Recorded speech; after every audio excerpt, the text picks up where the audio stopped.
Assalamualaikum warahmatullahi wabarakatuh. Bismillahirrahmanirrahim. Assalatu wassalamu ala asrafil anbiya'i wal mursalin wa ala alihi wa sahbihi ajma'in. Amma ba'd. Kita lanjutkan kajian kita, ikhwan fillah. Pertanyaan mengenai tawadu.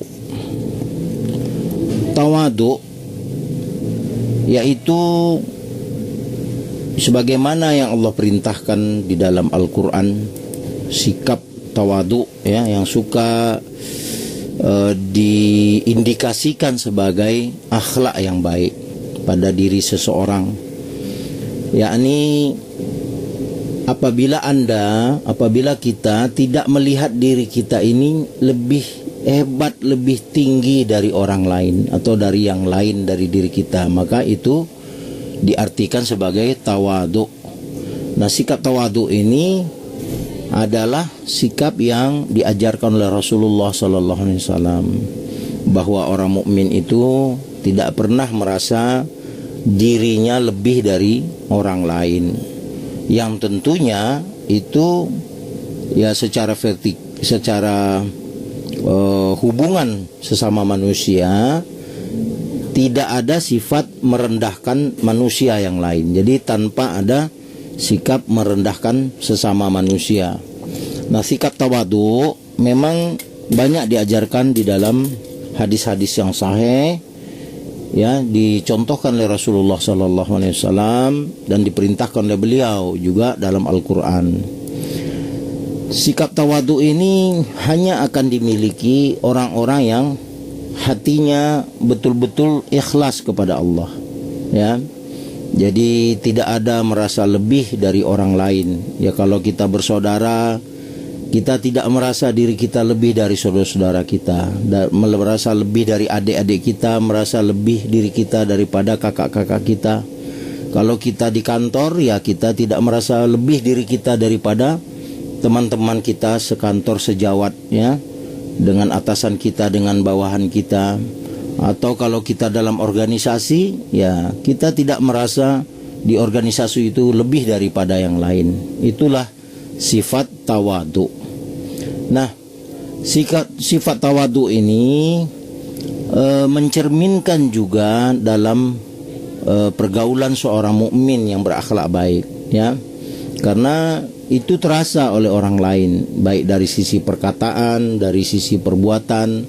Orang yang meremehkan orang lain, ya, itu berbeda dengan orang yang tidak meremehkan orang lain, jadi merendahkan orang lain, seperti membandingkan diri, membandingkan nikmat diri yang dimiliki dengan orang lain yang tidak memiliki apa-apa. Misalnya karena dia sudah bergelar profesor atau doktor, ya, lalu dia membanggakan menyebut-nyebutnya kepada orang-orang yang belum profesor doktor atau tidak profesor doktor. Itu kan sebagai satu membanggakan diri yang tidak mencerminkan sikap tawadu. Bahkan banyak ulama-ulama yang sholihin, ya, sejak orang mulai bergelar profesor doktor gitu, ya, tidak mau mereka disebut profesor doktornya. Banyak itu di Mesir, di Madinah, ya, bahkan kita di Indonesia ini juga ada. Mereka tidak mau disebut-sebut profesor doktornya itu, padahal dia sudah profesor dan sudah doktor. Karena ilmu itu bukan dari gelar, ya. Ada ulama yang bahkan perguruan tinggi akan memberikannya gelar profesor, memberikan honoris causa, tapi dia menolaknya. Dia bilang, ya, penghargaan ilmu bukan dari gelar-gelar yang akan diberikan kepada saya. Cukup Allah saja yang mengganjar saya. Ada yang seperti itu, ya. Jadi memang sikap tawadu ini harus kita amalkan dalam hidup kita dan harus mencerminkan di dalam pergaulan kita, sehingga seorang mukmin itu betul-betul menjadi, ya, sahabat dan teman yang baik bagi orang lain, ya, bagi sekitarnya. Begitu juga misalnya kita orang yang soleh, rajin beribadah, ya, rajin ke masjid. Kita tidak boleh merendahkan orang lain yang mungkin jarang ke masjid, ya, atau seorang yang bacaan Qur'annya fasih, ya, tidak boleh juga dia merendahkan saudaranya yang bacaan Qur'annya tidak fasih, ya. Kalau itu dilakukan, ya bagaimana orang lain akan tertarik belajar Al-Quran, ya. Kalau orang-orang yang ahli Al-Quran itu merendahkan orang-orang yang ingin belajar atau yang belum belajar, maka sifat-sifat yang bertentangan dari akhlak yang baik itulah kadang-kadang yang menjadi kendala di dalam dakwah, ya, dakwah Islam, dan menimbulkan fitnah-fitnah. Jadi banyak hikmahnya akhlak-akhlak yang diajarkan Rasulullah SAW, yang diperintahkan Islam, ya, dari Al-Quran dan hadis-hadis Nabi.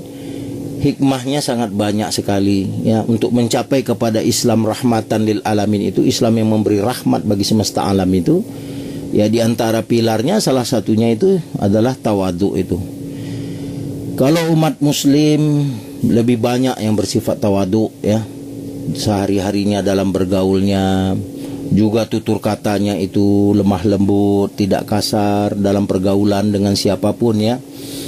Ya tentu agama ini, ya, bagaikan magnet menarik, ya, bagi siapapun.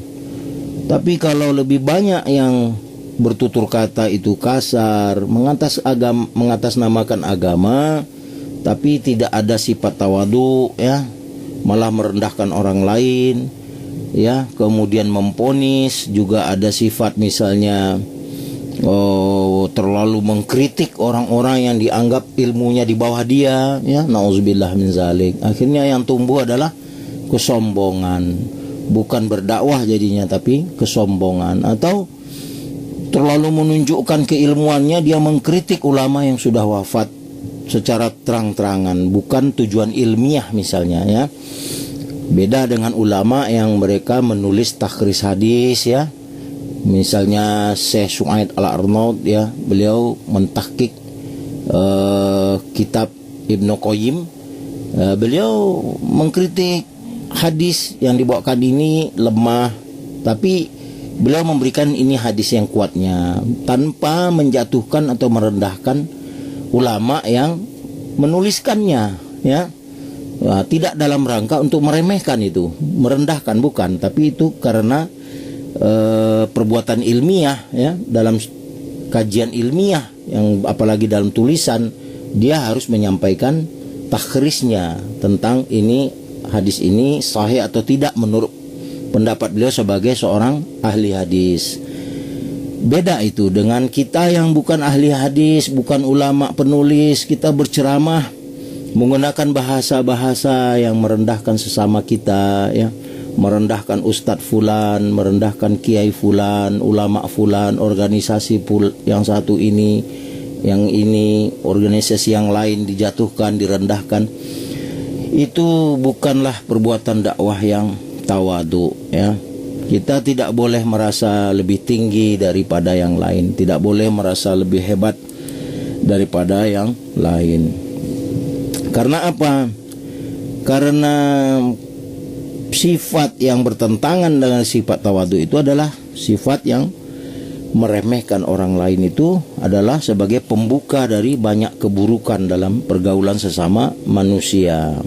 Akhirnya tumbuhlah perpecahan, tumbuhlah sikap-sikap dengki, tumbuhlah sikap-sikap bermusuhan, berhadap-hadapan, saling menjelek-jelekan, membuka aib dan lain-lain, ya.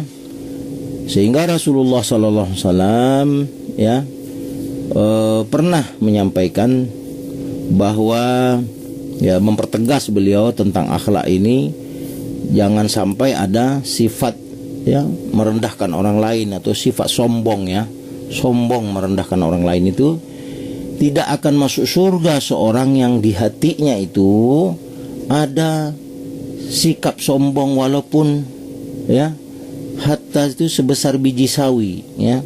Itu ada muat di dalam hadis Muslim. Hadis ini sahih, hadis 91, nomor 91, ya. Jadi Rasulullah yang mempertegas mengingatkan Ya, jangan sampai tidak masuk surga karena di hatinya itu ada sifat sombong. Ya. La yadkhulul jannah man kana fi qalbihi, tidak akan masuk jannah, tidak akan masuk surga, ya, kana fi qalbihi, ya, seseorang yang di hatinya itu ada kibir, ya, ada kesombongan walau sebesar biji sawi. Ya, kesombongan sebesar biji sawi aja tidak akan masuk surga, kata Rasulullah dalam hadis riwayat Muslim ini. Bagaimana orang yang kesombongannya itu lebih dari itu, ya, nauzubillah min zalik, ya. Ilmu bukan ditunjukkan dengan merendahkan orang lain. Ilmu bukan ditunjukkan dengan menepuk dada kita, bukan, ya. Karena sifat sombong itu justru mencerminkan kita tidak berilmu, ya, walaupun telah berguru kemana-mana atau menuntut ilmu ke universitas manapun. Tapi kalau sudah ada sifat sombong, yaitu menandakan, kata para ulama kita, seorang yang sombong itu menandakan dia tidak memiliki ilmu Al-Quran dan Sunnah. Orang yang berilmu tentang Al-Quran dan Sunnah dapat dipastikan dia memiliki satu sifat yang khas, yaitu tawadu, ya, yaitu tidak merendahkan siapapun, tidak merendahkan manusia manapun, ya. Sombong kalau di dalam sunnah itu Rasulullah ditanya apa itu sombong, ya, Nabi menjelaskan yaitu menolak kebenaran dan merendahkan sesama manusia, gamtu annas, ya. Jadi menolak kebenaran itu adalah sombong. Kemudian merendahkan sesama manusia, meremehkan sesama manusia, meremehkan orang lain, itu juga sifat sombong. Itu ada dua hal itu sebagai ciri orang sombong, yaitu menolak kebenaran, ya, yang disampaikan kepadanya atau sampai kepada dirinya. Bahkan dia mungkin juga sudah tahu bahwa tidak boleh merendahkan orang lain, tidak boleh merendahkan siapapun, ya. Tapi dia nafikan kebenaran itu dengan tetap menonjolkan dirinya, ya, keakuannya, sehingga tidak ada sifat tawaduknya. Bagaimana kalau seseorang yang menjelaskan nasab? Apakah dia itu tergolong sombong? Misalnya si fulan menyebut-nyebut nasabnya dia keturunan, ya, pejabat ini, keturunan ayahnya adalah pendiri pesantren ini atau kiai ini, ulama yang ini. Apakah itu juga tergolong sombong? Tentu tidak. Ya, selama tujuan dia menjelaskan nasab itu adalah sesuai dengan pertanyaan dan kebutuhannya. Karena apabila yang dilarang itu adalah dia menasabkan dirinya kepada orang yang bukan ayahnya, itu dilarang. Tapi kalau dia menyebutkan nasabnya, saya bin fulan, bin fulan, bin fulan, bin fulan, ya itu bukan sombong, ya. Begitu juga misalnya ayah kita bukan siapa-siapa, sampaikan saja saya bin fulan, jangan kita merasa rendah diri pula untuk menceritakan ayah kita siapa. Jadi itu bukan sombong. Tapi kalau membangga-banggakan, ya, menepuk dada, saya keturunan Ningrat, saya keturunan darah biru, saya keturunan seorang ulama penting, nah, itu memang tidak ada dalam Islam. Itu juga bisa nanti masuknya ke dalam sombong. Sombong karena tampan, sombong karena nasab, sombong karena ilmu, sombong karena amal soleh, sombong karena bacaan Quran, sombong karena banyaknya hafalan, sombong karena banyaknya kekayaan dan sebagainya. Jadi sombongan itu beragam-ragam bentuknya. Yang intinya itu harus kita hindari sifat-sifat sombong itu, ya. Seseorang melakukan sesuatu, mengucapkan sesuatu itu tentu dia bisa merasakannya, apa tergolong dalam niatnya yang burukkah itu atau niatnya yang baik menyampaikan itu. Makanya berhati-hatilah apabila kita berucap di dalam suatu forum, di dalam satu majelis, dalam satu pertemuan. Berhati-hatilah.